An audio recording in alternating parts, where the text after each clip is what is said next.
Welcome back to Walter James Business Development Center, LLC, where we help you pass your real estate exam with confidence. In today's video, we're diving into a crucial section of your exam: environmental issues and property disclosures. This topic covers important concepts that you need to understand to not only pass your exam, but also to make informed decisions when dealing with properties in the real world.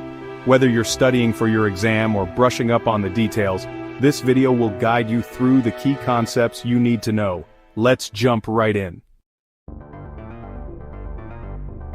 When it comes to property conditions, hazardous substances are one of the biggest areas that real estate agents need to be familiar with. These substances can impact both the value and safety of a property, and as an agent you must know what to disclose to potential buyers. Let's break down the 5 main types of hazardous substances that may affect a property. First up, lead-based paint. This is an issue in homes built before 1978. Why? Well, lead was commonly used in paint before it was banned. Lead exposure can cause serious health problems, especially in children. As an agent, you must inform buyers that a property might contain lead-based paint if it was built before that year. In fact, federal law requires a lead-based paint disclosure form to be signed by both the buyer and seller. Remember, the buyer has the right to conduct a lead-based paint inspection before finalizing the sale.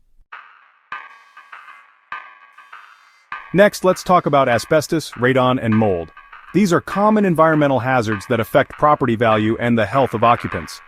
Asbestos was used in construction materials like insulation, flooring, and roofing. While it's safe when undisturbed, if disturbed, it can release dangerous fibers that can cause serious respiratory issues like asbestosis or cancer. Properties with asbestos must be carefully inspected before renovations or demolitions. Radon is a naturally occurring radioactive gas that can seep into homes from the ground. Long-term exposure can cause lung cancer. If a property has high radon levels, it needs to be mitigated before it's safe for occupancy. Mold grows in damp, humid environments, often after water damage. Mold can cause respiratory issues and allergic reactions. As an agent, if you know about mold on a property, you must disclose it, and it should be remediated before closing. Moving on, groundwater contamination and underground storage tanks or USTs.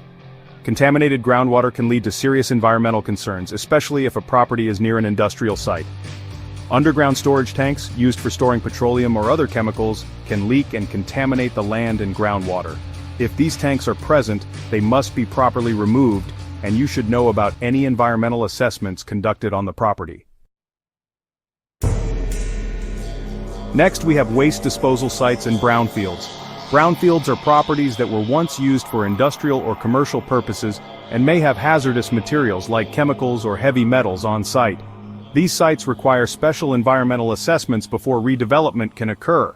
If you're dealing with a brownfield property, you must disclose it to buyers and be aware of any cleanup or remediation efforts being made.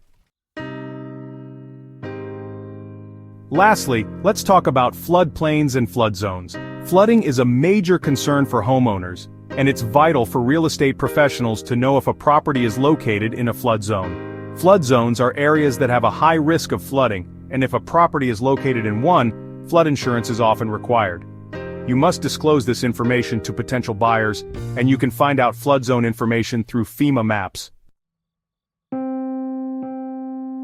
Now that we've covered hazardous substances, let's look at some key environmental laws you need to know for your exam. The Clean Air Act aims to reduce air pollution by setting standards for air quality and controlling emissions from factories and vehicles.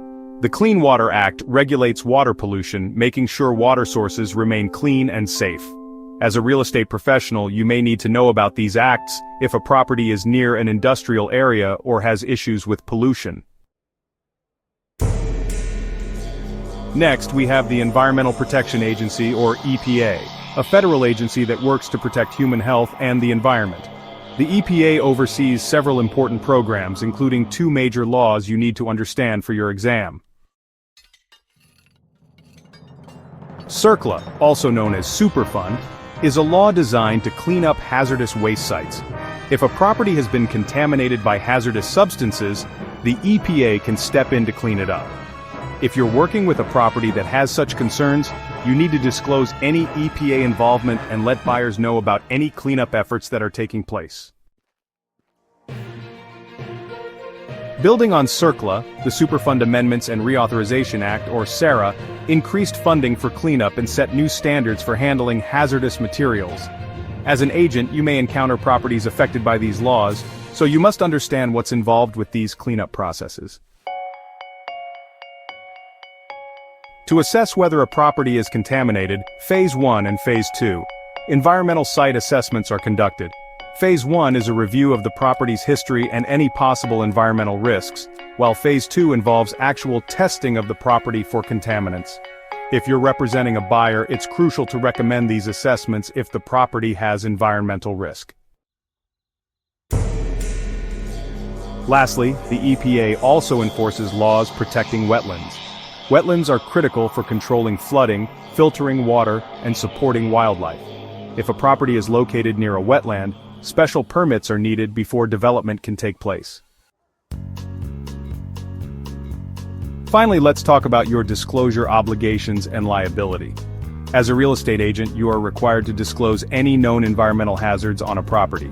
Failure to disclose these hazards can lead to legal liability for you and your brokerage. Each state may have different laws regarding property disclosures, but generally, you must disclose everything that could affect a buyer's decision. This includes environmental issues like lead-based paint, radon, mold, and flood risks. Always provide buyers with the necessary disclosure forms, and ensure the buyer has a chance to inspect the property before purchasing. That wraps up our breakdown of environmental issues and property disclosures for the real estate exam. Let's quickly recap. You need to know about hazardous substances like lead-based paint and mold, important laws like CERCLA and the Clean Air and Water Acts, and your duty to disclose any known environmental hazards. Make sure to review these topics in depth and always stay up to date with local regulations. Remember, being knowledgeable about environmental issues not only helps you pass the exam, but also protects your clients and your career. Good luck studying, and be sure to like, subscribe, and hit the bell for more real estate exam prep content. Thanks for watching, and I'll see you in the next video. Time code 0006150050006300 visual, end screen, subscribe, like, and next video suggestions.